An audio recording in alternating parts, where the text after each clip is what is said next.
नमस्कार दोस्तों,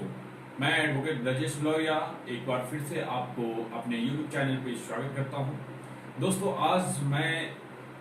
एक बहुत ही इंटरेस्टिंग टॉपिक आपके लिए लाया हूं। दोस्तों, क्या आप जानते हैं कि आप या आपके घर में बच्चे या कोई भी व्यक्ति जो पतंग उड़ा रहे हों या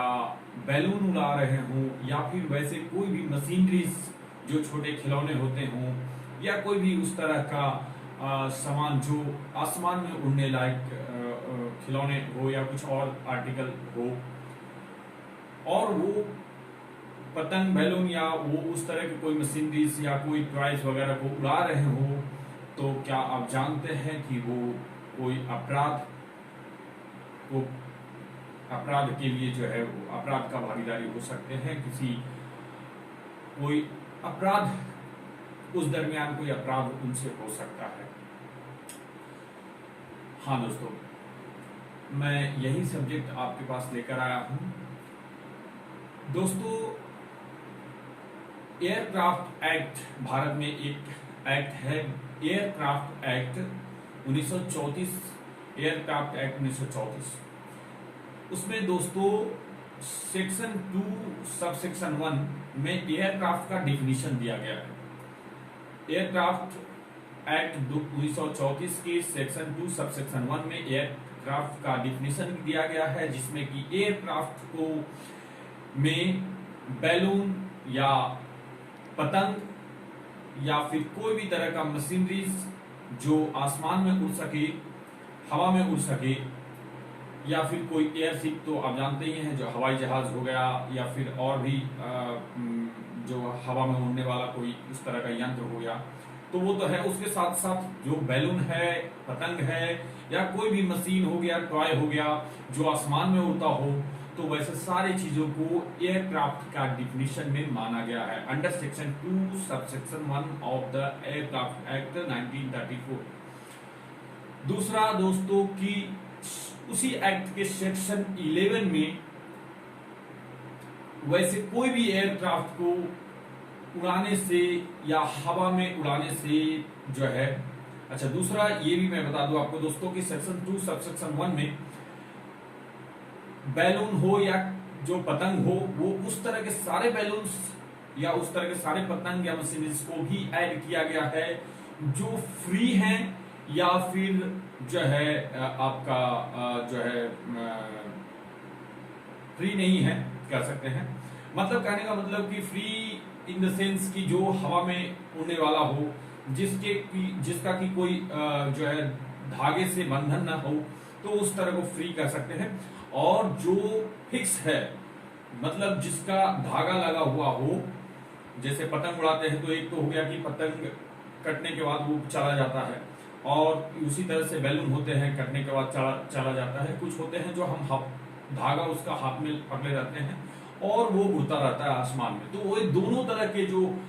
फ्री हो गया या फिक्स हो गया, दोनों तरह के बैलून या फिर दोनों तरह के मशीन या दोनों तरह के जो है आपका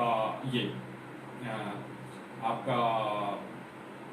पतंग, ये सारी चीजों को एयरक्राफ्ट डिफिनीशन में बताया के डिफिनीशन के अंदर लिया गया है। दूसरा सेक्शन 11 ऑफ दिस एक्ट, मतलब एयरक्राफ्ट एक्ट के सेक्शन 11 में पनिशमेंट दिया गया है दोस्तों। बताया गया है कि जो कोई भी व्यक्ति कोई भी तरह का एयरक्राफ्ट हवा में उड़ाता हो, कोई भी तरह का एयरक्राफ्ट हवा में जो है उड़ाता हो, तो उसे, और जिससे कि किसी व्यक्ति को या किसी भी व्यक्ति को या व्यक्ति के किसी प्रॉपर्टी को जो कि आसमान में हो, चाहे धरती पे हो या जल में हो, जैसे आप समुद्र में भी हो, उसका कोई क्षति होता हो उससे, तो उस व्यक्ति को एयरक्राफ्ट एक्ट के सेक्शन 11 के तहत 2 साल तक का कारावास या 10 लाख रुपए का जुर्माना या दोनों दंड, दोनों से दंडित किया जाएगा। तो दोस्तों, आप बच्चे आपके घर में हो या कोई हो या आप हो, तो अगर आप पतंग उड़ा रहे हैं आपके बच्चे उड़ा रहे हैं, बैलून उड़ा रहे हैं, तो आगे से आप इस चीज को ध्यान रखें कि यदि उड़ाया जा रहा हो तो उससे किसी भी व्यक्ति को या किसी भी व्यक्ति की प्रॉपर्टी को कोई तरह का हानि नुकसान ना हो, अन्यथा ऐसे जुर्मानों से आपको दंडित किया जा सकता है अंडर दिस एक्ट। क्योंकि ऐसे कई मर्तबा ऐसे केसेस कोर्ट में हो चुके हैं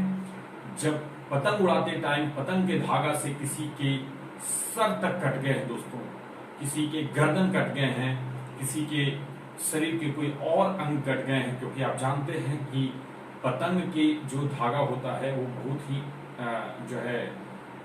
धारदार होता है, तो इस वजह से ऐसे काफी सारे केसेस कोर्ट में आ चुके हैं।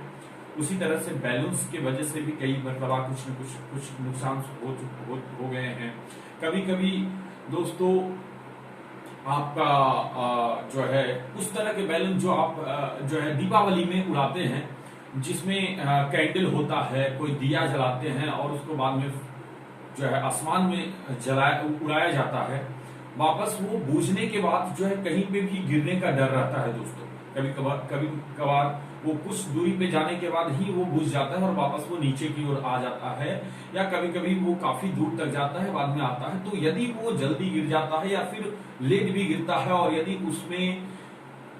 कोई आग का कोई अंश हो और वो किसी व्यक्ति के प्रॉपर्टी पे गिर जाए या किसी व्यक्ति के घर में गिर जाए या कोई ऐसी जगह पे गिर जाए जिससे कि किसी व्यक्ति का या उसके प्रॉपर्टी का कोई नुकसान हो जाता हो, तो वैसे स्थिति में आपको इस एक्ट के अंदर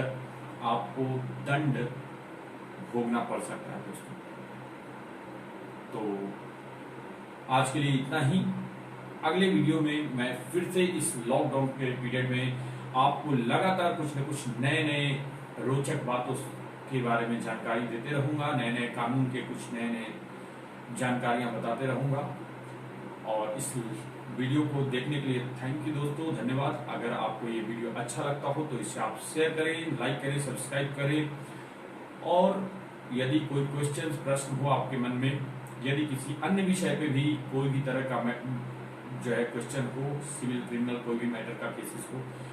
क्वेश्चंस हो आपके मन में, तो आप कमेंट बॉक्स में उसे पूछ सकते हैं दोस्तों। मैं उसका आंसर देने का कोशिश करूंगा।